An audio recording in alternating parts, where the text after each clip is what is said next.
Hello friends, welcome back to our channel money rumour official. So ఇవాళ video ఏంటంటే, రీసెంట్గా Kanipakam video upload చేశాను కదా, దాని లాస్ట్లో అర్ధగిరి ఆంజనేయ స్వామి టెంపుల్ని పార్ట్ 2లో రివీల్ చేస్తానని చెప్పా కదా. సో ఇదే అనమాట పార్ట్ 2. సో ఫస్ట్ అయితే అర్ధగిరి ఆంజనేయ స్వామి టెంపుల్కి వెళ్ళేటప్పుడు కార్లో పైకి ఎక్కాల్సి ఉంటుంది. అది కొండలా ఉంటుందన్నమాట. సో అది ఎక్కేటప్పుడు ముందు పక్క అయితే స్పీకర్స్లో హనుమాన్ బీజిఎంతో పెట్టారు. ఇంకా చూసుకోండి, అదిరిపోయింది అసలు.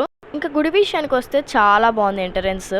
సో ఇక్కడైతే మంకీలు చెప్పలేనన్ను ఉన్నాయి. సో డ్రెస్అప్ అయిపోయి రెడీగా ఉన్నాం కదా, ఇంకా దర్శనానికి వెళ్ళాలి. సో 2 జోక్స్ వేస్తున్నారు మా వాళ్ళందరూ. సో నవ్వుతున్నాము. సో ఇంకొచ్చేసి ఇక్కడ అంతా చూసినట్టయితే చల్లగా ఉందన్నమాట. ఇక్కడ కాణిపాకంలో అయితే బగ్గనుంది, కాలు కాలిపోతున్నాయి నడుస్తుంటే. ఇక్కడైతే చల్లగా ఉందన్నమాట, అందులో సాయంత్రం కాబట్టి. సో అలా బొట్లు పెట్టుకొని లోపలికి వెళ్ళామన్నమాట.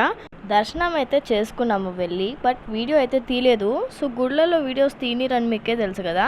సో ఈరోజు ట్యూస్డే కదా, ఆంజనేయ స్వామికి స్పెషల్గా ఆకు పూజ అయితే చేయించామన్నమాట మేము. ఎలాగో దర్శనానికి వీడియో తీయలే కదా, సో కాబట్టి బయట అయితే పెద్ద ఆంజనేయ స్వామి విగ్రహం ఉంది. సో అక్కడ ముందర చిన్న విగ్రహం కూడా ఉంది, అక్కడైతే టెంకాయలు కొడతారన్నమాట. సో అక్కడ మేము కూడా టెంకాయ కొట్టాము, ఇంకా ఫొటోస్ తీసుకున్నాం అనమాట. అక్కడ తాయెత్తులు కూడా కడుతున్నారు వాళ్ళు. ఇక్కడ చుట్టుపక్కల అంతా కూడా కొండలే ఉన్నాయి కదా, సో కాబట్టి చాలా కూల్గా ఉందన్నమాట ఇక్కడంతా వెదర్. అందులో సాయంత్రం అంటే ఇంకా చెప్పలేము. అండ్ విషయానికి వస్తే ఇదే అనమాట ఆంజనేయ స్వామి పెద్ద విగ్రహము. దేవుడా, అక్కడ చూసారా ఎంతమంది ఉన్నారో, టెంకాయ కొట్టడానికి వచ్చారు వాళ్ళు కూడా. సో మేము కూడా అయితే టెంకాయ కొడుతున్నాం అనమాట. మీలో ఎంతమంది అర్ధగిరి ఆంజనేయ స్వామి టెంపుల్కి వెళ్ళాలో కామెంట్ చేయండి. సో నేనైతే ఫస్ట్ టైం అనమాట రావడము. నేనైతే చాలా బాగా హ్యాపీగా ఎంజాయ్ చేశాను. సో ఇక్కడైతే సెల్ఫీస్ దిగడానికి బాగుంది, కానీ అస్సలు నా చేతికి లేదా మా అమ్మ ఫోను. ఏమంటే మంకీలు ఎత్తుకపోతాయని చెప్పేసి అనింది అనమాట. సో ఇక్కడ మంకీలు చాలా ఎక్కువ ఉన్నాయి, ఏమిస్తే ఎత్తుకెళ్ళిపోయేటట్టున్నాయి. ఇంకా వాటర్ అయితే ఇక్కడ చాలా స్పెషల్ అన్నమాట. కిందికి స్టెప్స్ ఉన్నాయి. సో స్టెప్స్ దిగేసి వెళ్తే అక్కడ మనకి వాటర్ ట్యాప్స్తో అయితే పెట్టారన్నమాట. ఇవి చాలా స్పెషల్ వాటర్ అనమాట. ఇవి 1 ఇయర్ అయినా కూడా చక్కగా ఉంటాయి వాటర్, ఏం అవ్వకుండా. ఇవి చాలా మంచిదంట ఆరోగ్యానికి, తాగడానికి కూడా. ఇవి చేతులు కాలు కడుక్కోవడానికి అయితే అసలు యూజ్ చేయకూడదంట, జస్ట్ తాగడానికి అనమాట. సో చాలా మంచిది తాగితే. సో కాబట్టి మేమైతే ఒక బాటిల్ దాకా తీసుకొని వెళ్ళామన్నమాట. సో టేస్ట్ అయితే వెరైటీగా ఉంది, బట్ చాలా బాగుందన్నమాట. ఓకే అనిపించింది. సో మా చెల్లి కూడా నాతో పాటు ఎంజాయ్ చేసింది. సో అందరం, మమ్మీ కూడా టేస్ట్ చేసేసింది. అదైతే వెరైటీగా ఉన్నాయన్నమాట వాటర్.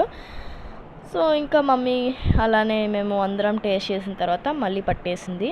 అండ్ ఈ సైడ్ చూడండి, బయట పెద్ద విగ్రహం చూపించాను కదా ఆంజనేయ స్వామిది, ఆ సైడే అనమాట కోనేరు ఉంది. అండ్ ఇంకా కోనేరు నీళ్ళు కూడా చాలా గ్రీనిష్గా ఉన్నాయి చూడండి. సో అక్కడ కూడా చిన్న విగ్రహం ఉంది ఆంజనేయ స్వామిది మధ్యలో. సో ఇంకా back to return home. So ఇంకా రిటర్న్ అవుతున్నాము. అంతకంటే ముందు షాపింగ్ చేయడం కన్ఫామ్ కదా. సో ఎక్కడైనా కన్ఫామ్గా షాపింగ్ చేస్తాం. షాపింగ్ అంటే జస్ట్ తాయెత్తులు కొన్నామన్నమాట, అంతే. సో అండ్ అదే పనిగా జూమ్ చేసి మరి చూపిస్తున్నాం కదా, అదే ఏంటంటే రాయి మీద రాయి నుంచుందనమాట. సో చాలా బాగా నుంచుంది, కొంచెం ఉంది గ్యాప్. సో కానీ అదైతే అస్సలు పడదు. ఆ రాయి మీద రాయి చూసాక నేనైతే షాక్ అయిపోయాను. నిజంగా చాలా గ్రేట్ కదా. సో ఇంతే అనమాట ఫ్రెండ్స్. ఐ హోప్ఫుల్లీ మీకు ఈ వీడియో అయితే ఖచ్చితంగా నచ్చుతుందని అయితే అనుకుంటున్నాను. మీకు ఎలా అనిపించిందో కామెంట్లో చెప్పండి. సో 2 ట్రిప్స్ ఒకేసారి కవర్ చేసినందుకు మాకైతే చాలా ఆనందంగా ఉంది. సో చాలా రోజుల తర్వాత ఇలా ఎక్కడికైనా ట్రిప్ వేస్తే ఇష్టంగా బాగుంటుంది. సో ఇక్కడ అందరు కూడా మళ్ళీ సెటిల్గా కూర్చొనిపోయాము. సో మా చెల్లి అయితే వెళ్ళిపోతున్నాము అని చెప్పేసి అలా ఫీల్ అవుతుంది. సో ఇంకా యాజ్ యూజువల్లీ జర్నీలో ఏదైనా తినాలి కదా, ఆకలిస్తుంది. తెచ్చుకున్న బిస్కెట్స్ అవి తిన్నాము. ఫైనల్లీ కడపకి రిటర్న్ అయిపోయే దారిలో అయితే వడలు తిన్నాము స్నాక్స్ కోసం. ఇంకా మన స్పెషల్ గోల్చెరువు కొవ్వ కూడా అయితే కొన్నామన్నమాట. సో అవి 2 వీడియో అయితే తీయలేదు. ఒక చోట ఆగి డ్యాన్స్ కూడా వేసుకున్నాము. ఫైనల్లీ ఈ ట్రిప్ని అయితే ఇలా ఎంజాయ్ చేస్తున్నాం. ఎవరైతే ఫస్ట్ పార్ట్ కాణిపాకం చూడకొని ఉంటారో మన ఛానల్లోనే ఉంది, వెళ్ళి చూసేసేయండి. ఈ వీడియో మీకు ఎలా అనిపించిందో కామెంట్లో చెప్పండి. And like, share, subscribe. Bye guys.